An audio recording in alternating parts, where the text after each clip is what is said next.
বাংলাদেশের ক্রীড়াঙ্গনে তুমুল আলোচনার জন্ম দিয়েছেন বাংলাদেশ ক্রিকেট বোর্ডের পরিচালক আসিফ আকবর। তিনি ফুটবলারদের আচরণ নিয়ে কঠোর সমালোচনা করে বলেছেন, ফুটবলারদের ব্যবহার খুবই খারাপ। তারা মিথ্যা বলে দেশের ক্রিকেট মাঠ ধ্বংসের মুখে ঠেলে দিচ্ছে।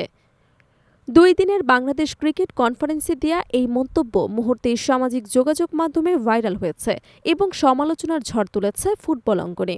আসিফ আকবর বলেন, ফুটবলারদের জন্য সারা দেশে খেলা হচ্ছে না।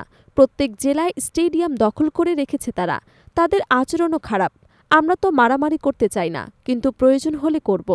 ক্রিকেট ভদ্রলোকের খেলা। আমরা বোর্ড প্রেসিডেন্টকে অনুরোধ করব বাফুফের সঙ্গে বসে সমাধান করতে। তার এই বক্তব্য ক্রীড়াঙ্গনের একাংশ ক্ষুব্ধ প্রতিক্রিয়া জানিয়েছে।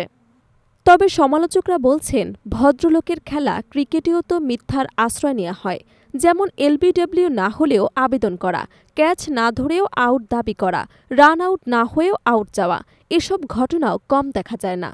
খেলাধুলার মাঠে প্রতিটি খেলারই জয়ের জন্য লড়ে, তাই ফুটবলারদের আচরণ নিয়ে এমন মন্তব্য অন্যায়। আসিফের বক্তব্যে ইঙ্গিত ছিল, থ্রো একজন খেলোয়াড়ের গায়ে লেগে গেলে অন্যজন সেটিকে মিথ্যা দাবি করে নিজের বল তুলে নেয়।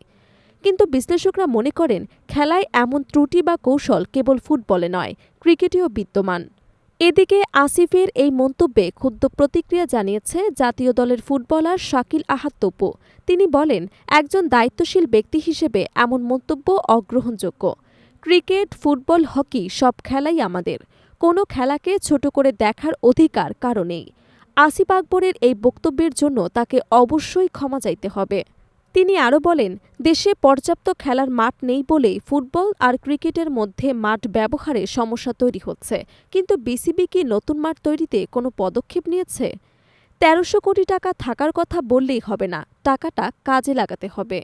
তবু প্রস্তাব দেন, সরকার, বিসিবি এবং বাফুফে মিলে এমন স্টেডিয়াম তৈরি করা উচিত যেখানে একসাথে ফুটবল, ক্রিকেট দুটোই খেলা যাবে। আমরা দেশের ফুটবল যেমন ভালোবাসি, তেমনি ক্রিকেটও ভালোবাসি, কারণ দেশটা আমাদের, দলগুলোও আমাদের। ফুটবল এবং ক্রিকেটের দ্বন্দ্বকে নতুন উচ্চতায় নিয়ে যাওয়া এই মন্তব্য এখন বিভক্ত ক্রীড়াঙ্গন। অনেকেই মনে করেন, পরস্পরকে দোষারোপের বদলে একসঙ্গে কাজ করলেই দেশের খেলাধুলার উন্নতি সম্ভব। শেষ পর্যন্ত প্রশ্ন একটাই, ক্রিকেট ও ফুটবল কি দেশের প্রতিদ্বন্দ্বী, নাকি সমানভাবে প্রয়োজনীয় দুটি খেলা?